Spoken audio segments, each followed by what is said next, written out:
이 말씀만 봐서는 이게 어떤 말씀인지를 전혀 이해를 못 하시겠죠. 그래서 이걸 좀 설명을 좀 드리도록 할 텐데, 이 느헤미야는 우리가 아는 것처럼 이스라엘의 무너진 성벽을 재건하는 그런 이야기로 쓰여진 말씀이죠. 여러분, 북이스라엘은 아수르에게 멸망을 합니다. 그리고 남유다는 바벨론에게 멸망을 해요. 그리고 바벨론이 오랫동안 통치할 거라고 생각했는데 새로 떠오르는 바살, 페르시아죠. 페르시아 제국에 이 멸망을 당합니다. 그래서 이때는 바벨론과 페르시아 때예요. 바벨론과 페르시아 때. 페르시아 왕 고레스가 이스라엘 백성들을 이제 예루살렘으로 돌려보냈습니다. 그런데 아직도 페르시아에 남아있는 사람들이 있었어요.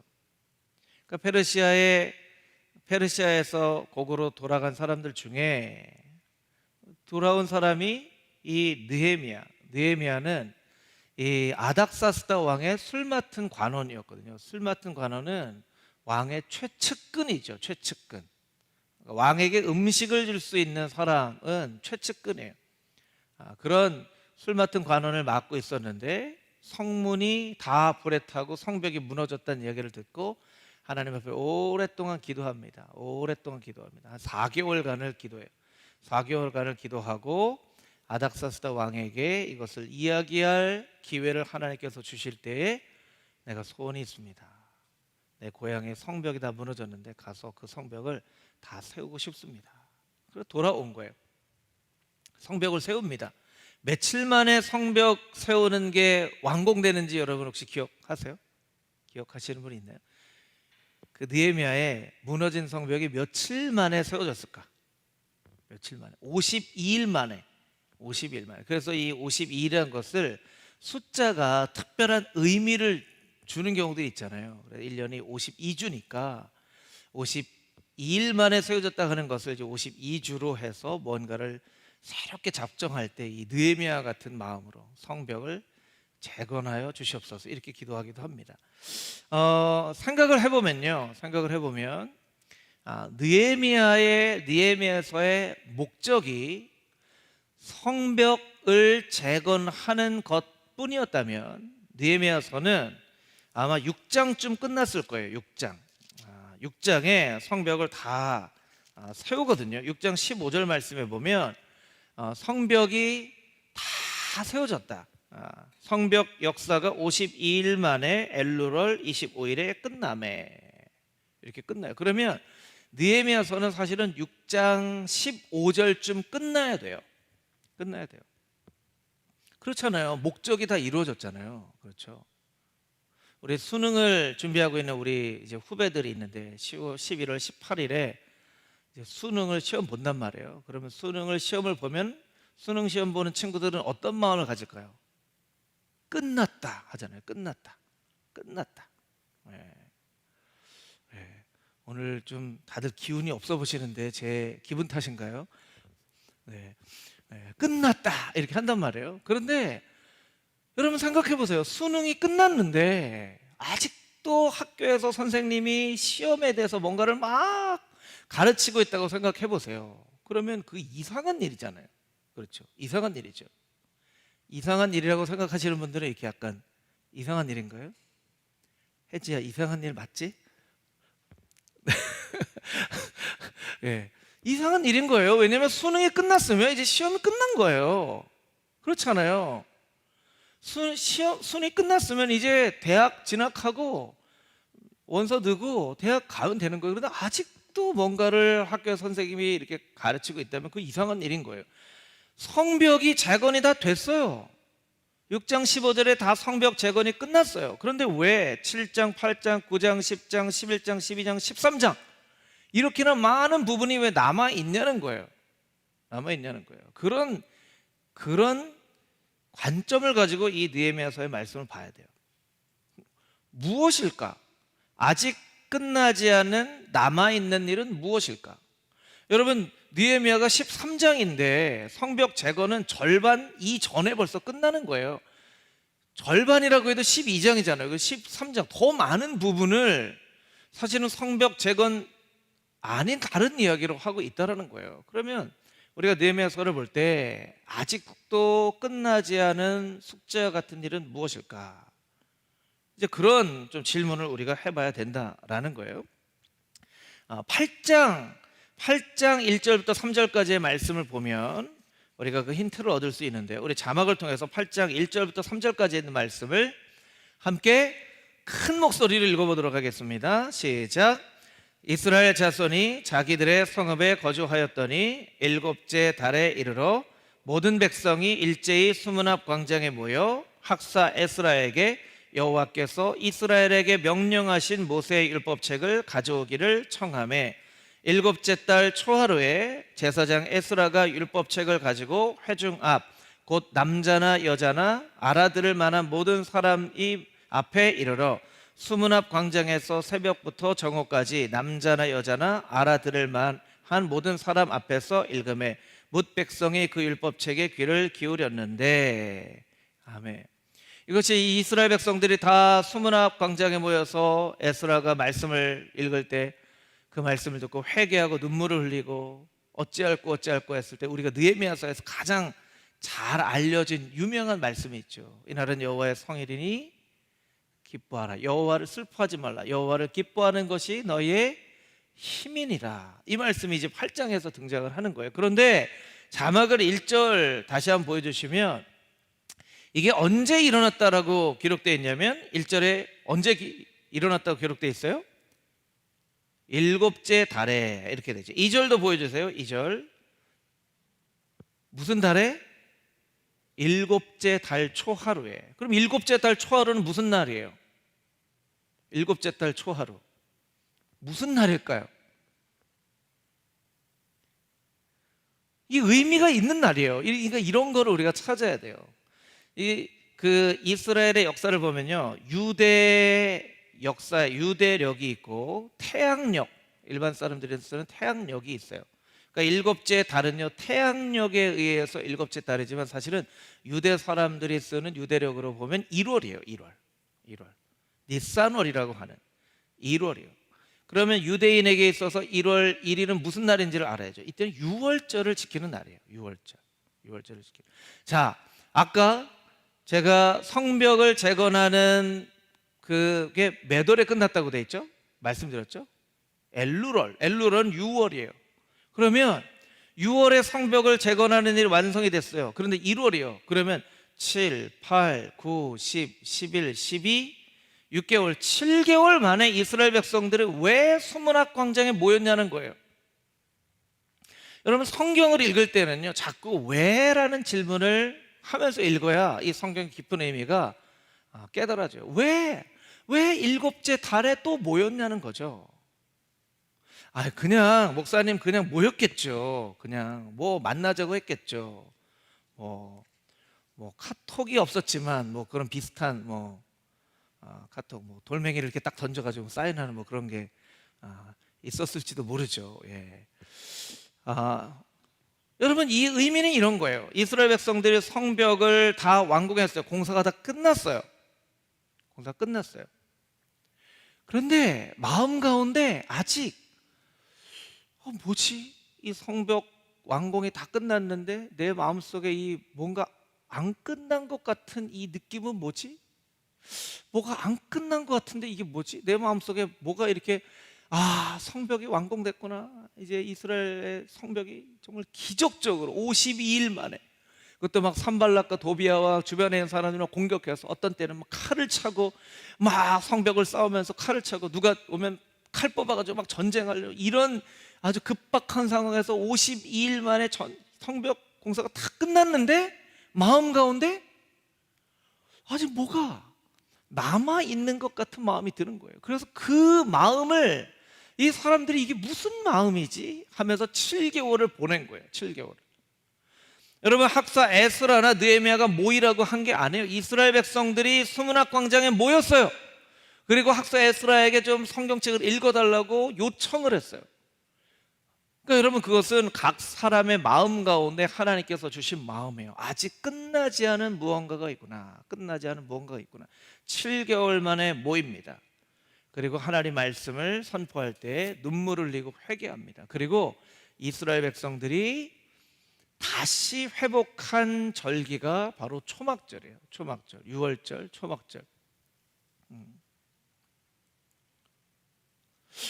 왜일까? 왜일까? 여러분, 왜일까? 이런 생각을 자꾸 하라고 했죠. 왜 이스라엘 백성들이 성벽 완공하고 하나님 앞에 이거 잘 올려드렸습니다 하고 끝날 수 있었는데 왜 이스라엘 백성들은 이렇게 7개월이나 걸려서 다시 모였을까? 다시 모였을까? 이것은요, 이런 의미가 있기 때문에 그래요. 제가 이 설교를 준비하면서 한 문장을 좀 썼는데요. 이런 문장이에요. 감사는 가장 먼저 잃어버리기 쉽고 가장 나중에 회복되는 것이다. 같이 한번 따라해 보겠습니다. 감사는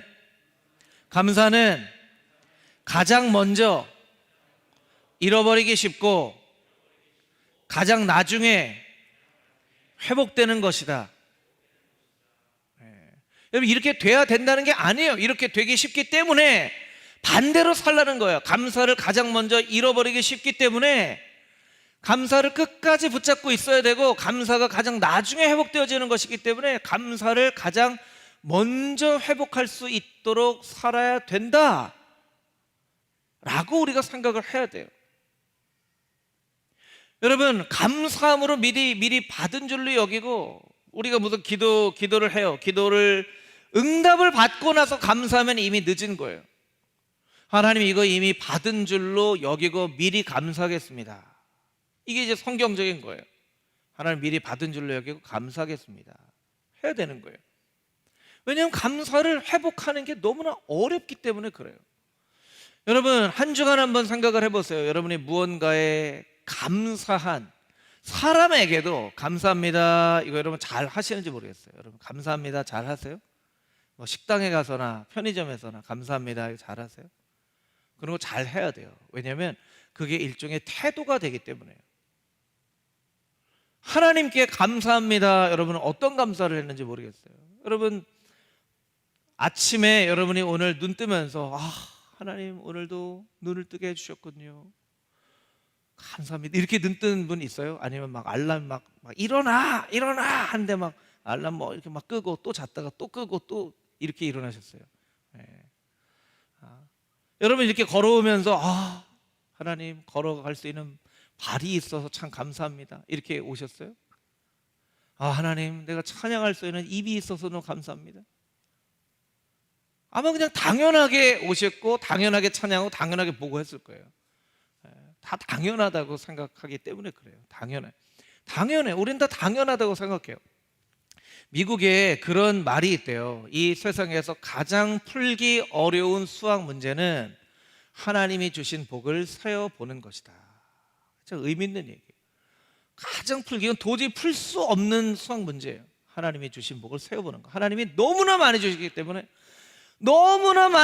때문에 이걸 살려야 세어볼 수가 없어요. 그러니까 풀기 어려운 문제라는 거예요. 그만큼 하나님이 주신 복이 너무나 많은데 우리는 너무나 그것을 당연하게 여기고 있다는 거예요. 이스라엘 백성들 50일 만에 성벽이 완공이 됐어요. 얼마나 놀라운 일이에요. 여러분, 이거 진짜 놀라운 일이거든요. 그런데도 이스라엘 백성들이 하나님 앞에 온전하게 감사하지 못했다는 거예요.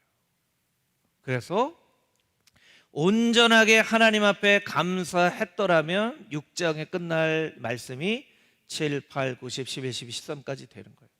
하나님께서 말씀하시는 거죠. 성벽이 완공됐냐? 그래, 다 끝났다고 생각하니? 아직 끝나지 않은 게 있는데 너희 모르겠어? 너희가 감사가 회복이 안 됐잖아. 이런 얘기예요. 감사가 회복이 안 됐잖아. 너희의 감사가 온전히 회복되어졌으면 좋겠다, 이런 말씀이에요. 그래서 느헤미야는 성벽이 완공되어지는 이야기를 하고 있는 말씀이면서도 온전한 감사가 어떻게 회복되어져야 될지를 이야기하고 있는 말씀이에요. 그러니까 성벽이 재건되어진다는 것만 깨달으면 이거 반쪽만 이해하는 거죠. 온전한 감사가 회복되어져야 돼요. 온전한 감사가. 네. 여러분, 본문 말씀에 보면 제사장과 레위 사람들과 백성들을 제비 뽑아 정한 시기에 나무를 우리 하나님 전에 율법에 기록한 대로 바치게 하고 첫 열매를 여호와의 전에 드리기로 했고, 이게 무슨 얘기예요? 그렇게 안 했다는 거예요. 안 했다는 거예요. 하나님의 말씀이 선포되니까 깨달은 거예요. 아, 하나님이 그렇게 하라고 하셨는데 깨달은 거예요. 깨달은 거예요. 여러분, 하나님께서는 감사절의 절기를 드리라고 언제 이스라엘 백성들에게 말씀하셨냐면, 이게 사실은 가나안 땅에 정착하고 이제 막 열매가 한 일주일 뒤면, 2주 뒤면, 한 달 뒤면 맺게 될 그때 말씀해 주셔도 늦지가 않아요. 얘들아 잘 봐봐, 이제 한 달 뒤면 열매가 맺힐 거야. 첫 열매는 나에게 드려야 될 열매다, 꼭 기억해. 이렇게 말씀해 주셔도 괜찮은 말씀이에요. 그런데 이스라엘 백성들이 광야에 있을 때 레위기 23장에 니네가 나중에 저 가나안 땅에 들어가면 열매를 맺을 텐데 첫 예물을 나에게 바쳐야 된다라고 말씀해 주세요. 그리고 거기서 끝나는 게 아니에요.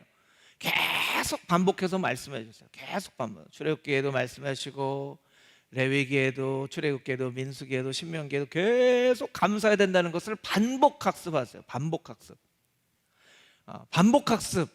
우리가 꼭 잊지 말아야 될 거 반복 학습하잖아요. 그러니까 이스라엘 백성들이 자꾸 잊어버리는 거예요. 감사드리는 걸 잊어버리는 거예요. 반복 학습하는 거예요. 구구단 외울 때 여러분 어떻게 외웠어요? 구구단 계속 외웠잖아요. 그러니까 우리 애들이 구구단 외울 때 너무너무 힘들어 하더라고요. 둘째, 셋째, 넷째 힘들어요. 둘째 특별히 힘들었어요. 나중에는 36 이렇게 하면 바로 나오더라고. 582 그럼 막 엉뚱한 데서 봤죠. 582 73 뭐 이렇게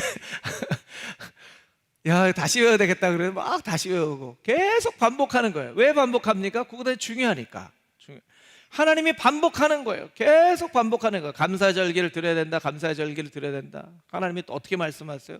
종이든 이방인이든 형편과 상관없이, 나이와 상관없이, 믿음과 상관없이 모든 사람이 의무로 드려야 된다. 이렇게만 말씀해 주셔도 괜찮은데 하나님 어떻게까지 말씀하셨냐면, 이 감사절 절기를 드리지 않는 자는 이스라엘 회중에 끊어질 것이다. 끊어진다는 건 죽는다는 뜻이에요. 죽는다.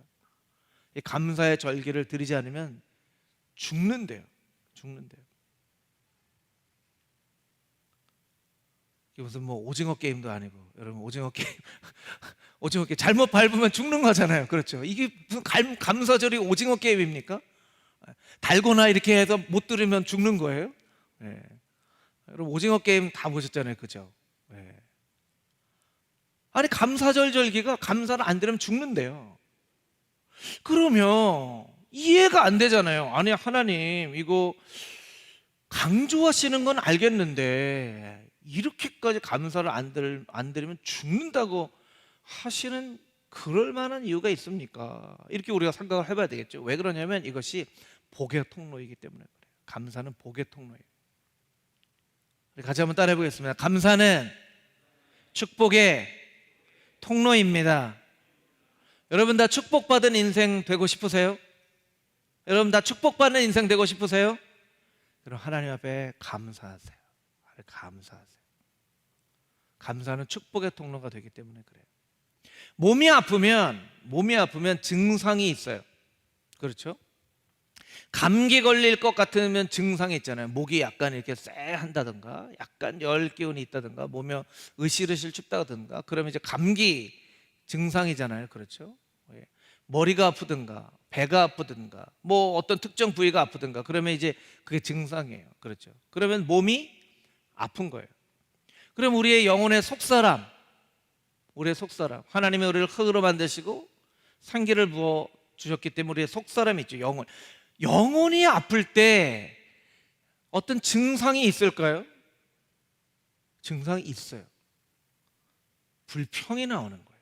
불평이. 감사의 반대말 불평이 나오는 거죠. 목사님 어떻게 불평도 안 하고 살아요? 다 불평하죠. 맞아요. 불평할 수 있어요. 그런데 하지도 않아도 될 불평을 하게 되거나 이유 없이 반복적으로 계속 무언가를 불평을 하게 되면 여러분이 만약에 그런 증상들이 여러분의 삶 가운데 나타나면 여러분 꼭 기억하세요. 이건 여러분의 속사람이 영혼이 병들고 있다는 증거예요. 병들고 있다는 증거예요. 그러면 반대로 여러분이 건강하다는 증거도 있을까요? 건강하다. 나는 건강해. 건강하다는 증거는 감사예요. 감사. 때로는 감사하지 않을 수 있는 일에도 감사할 수 있는 거. 이것도 참 감사하다. 가을이 참 날씨가 따뜻해서 감사하다. 예. 어느 날 또 추워지잖아요. 가을인데 날씨가 쌀쌀해서 감사하다. 예. 여러분, 가을에 비가 내리면 좋은가요? 안 좋은가요? 안 좋아요. 안 좋죠. 단풍이 지는데, 그런데 어떤 날은 가을인데 비가 내려도 참 감사하다. 그럴 수 있는 거예요. 그럴 수 있는 거예요.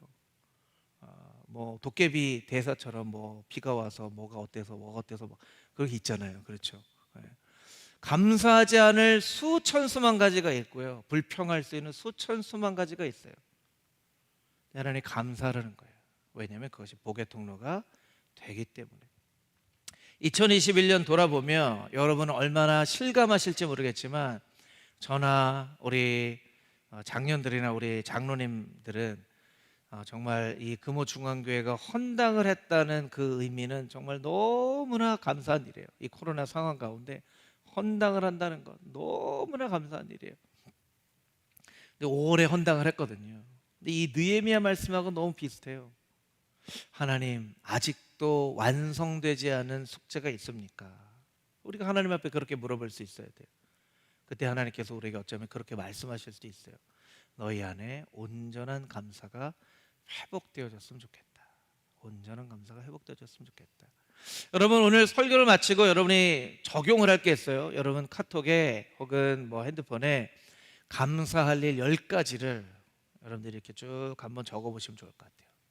올해 정말 감사할 일 10가지 이렇게 쭉 적어보시고, 혹여나 어떤 사람에게 감사할 그런 일이 있다면 그 사람에게 올해 정말 이 일 때문에 너한테 너무나 고마워, 감사해 라고 이야기할 수 있으면 좋겠어요. 그게 하나님께서 주시는 감사절을 의미 있게 보내고 온전한 감사를 회복할 수 있는 방법이에요. 오늘 느헤미야서를 우리가 읽으면서 7개월 만에 겨우 감사를 온전히 회복했던 이스라엘 백성들 바라보면서 우리 안에 아직 남아있는 숙제가 있지 않은지, 온전한 감사로 하나님 앞에 영광을 돌려야 하는 미션이 아직 완수되지 않고 남아있는지 살펴보고, 남은 시간 하나님 앞에 온전히 감사할 수 있는 저와 여러분이 되기를 주님의 이름으로 축복합니다. 아멘. 함께 기도하겠습니다. 하나님, 이스라엘 백성들 성벽이 완공되었음에도 불구하고 아직 온전한 감사가 회복되어지지 않아 7개월 만에 온전한 감사를 회복합니다. 주님, 우리 안에도 회복되어져야 될 감사가 있는지 살펴보게 하여 주시고, 우리가 불평하고 짜증내고 원망하고 투덜거리며 살지 않고 모든 일에 감사하며 살아갈 수 있는 하나님의 거룩한 백성들이 다 되어질 수 있게 하여 주시옵소서. 살아계신 예수 그리스도의 거룩하신 이름으로 기도합니다. 아멘. 오늘 말씀드린